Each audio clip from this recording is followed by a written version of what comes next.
ప్రతిరోజు సామెతలలో జనవరి 3వ తారీఖు సామెతలు 3వ అధ్యాయంలో ఉన్న 35 వచనములు. నా కుమారుడా, నా ఉపదేశమును మరువకుము, నా ఆజ్ఞలను హృదయపూర్వకముగా గైకొనుము. అవి దీర్ఘాయువును సుఖజీవముతో గడుచు సంవత్సరములను శాంతిని నీకు కలుగజేయును. దయను సత్యమును ఎన్నడును నిన్ను విడిచిపోనీయకుము. వాటిని కంఠభూషణముగా ధరించుకొనుము. నీ హృదయమును పలక మీద వాటిని వ్రాసికొనుము. అప్పుడు దేవుని దృష్టి యందును మానవుల దృష్టి యందును నీవు దయనుంది మంచివాడవని అనిపించుకొందువు. నీ స్వబుద్ధుని ఆధారము చేసుకొనక నీ పూర్ణ హృదయముతో యెహోవా యందు నమ్మకముంచుము. నీ ప్రవర్తన అంతటి యందు ఆయన అధికారమునకు ఒప్పుకొనుము. అప్పుడు ఆయన నీ త్రోవలను సరళము చేయును. నేను జ్ఞానిని కదా అని నీవనుకొనవద్దు. యెహోవా యందు భయభక్తులు కలిగి చెడుతనము విడిచిపెట్టుము. అప్పుడు నీ దేహమునకు ఆరోగ్యమును నీ ఎముకలకు సత్తువయు కలుగును. నీ రాబడి అంతటిలో ప్రథమ ఫలమును నీ ఆస్తిలో భాగమును ఇచ్చి యెహోవాను ఘనపరచుము. అప్పుడు నీ కొట్లలో ధాన్యము సమృద్ధిగా ఉండును.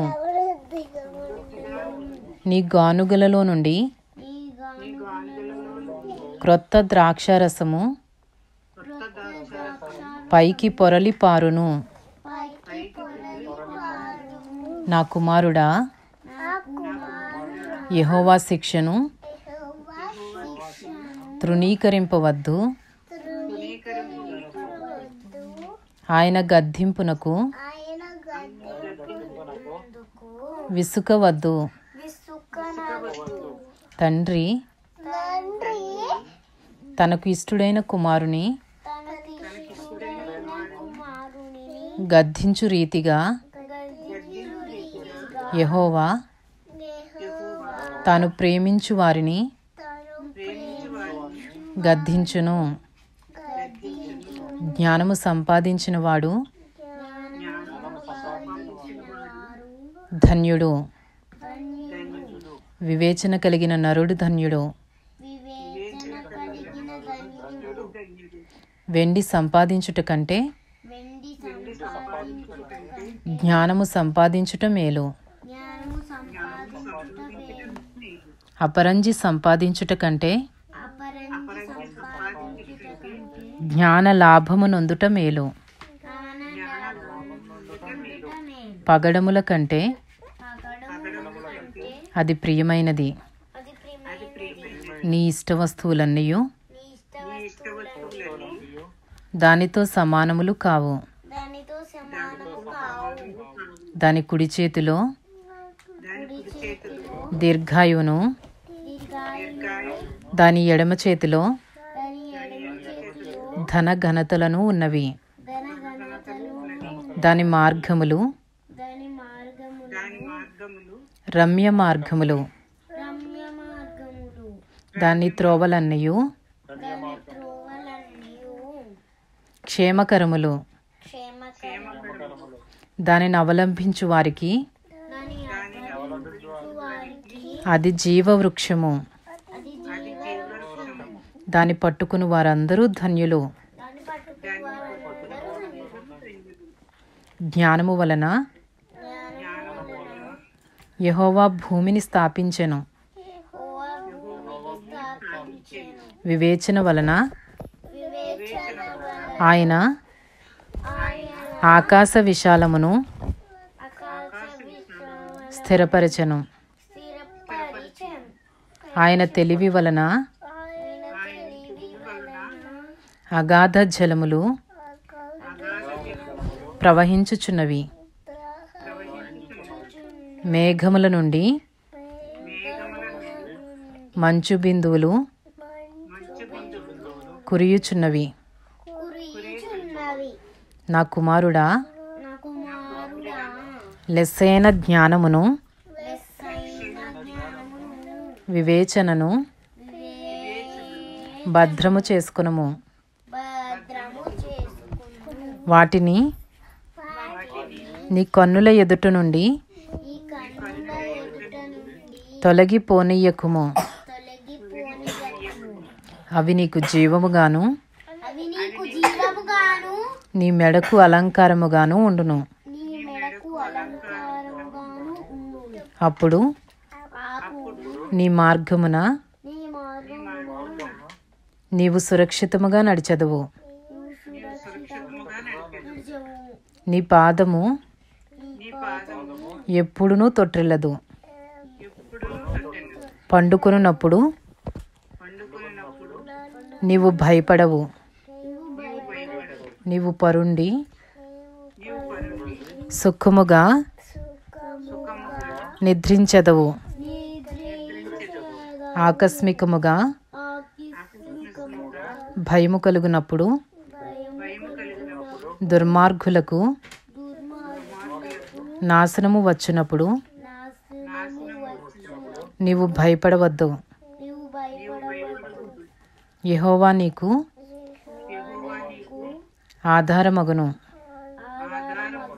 నీ కాలు చిక్కుబడకుండునట్లు ఆయన నిన్ను కాపాడును. మేలు చేయుట నీ చేతనైనప్పుడు దాని పొందదగిన వారికి చేయకుండా వెనుక తీయకుము. ద్రవ్యము నీ యొద్దనుండగా రేపు ఇచ్చెదను, పోయి రమ్మని నీ పొరుగువానితో అనవద్దు. నీ పొరుగువాడు నీ యొద్ద నిర్భయముగా నివసించినప్పుడు వానికి అపకారము కల్పింపవద్దు. నీకు హాని చేయని వానితో నిర్నిమిత్తముగా జగడమాడవద్దు. బలాత్కారము చేయువాని చూచి మత్సరపడకుము. వాడు చేయు క్రియలను ఏమాత్రమును చేయగోరవద్దు. కుటిలవర్తనుడు యెహోవాకు అసహ్యుడు. యథార్థవంతులకు ఆయన తోడుగా ఉండును. భక్తిహీనుల ఇంటి మీదికి యెహోవా శాపము వచ్చును. నీతిమంతుల నివాస స్థలమును ఆయన ఆశీర్వదించును. అపహాసకులను ఆయన అపహసించును. దీనుని ఎడల ఆయన దయచూపును. జ్ఞానులు ఘనతను స్వతంత్రించుకొందురు. బుద్ధిహీనులు అవమాన భరితులగుదురు. ఇంతటితో సామెతలు 3వ అధ్యాయంలో ఉన్న 35 వచనములు పూర్తి చేయబడినవి.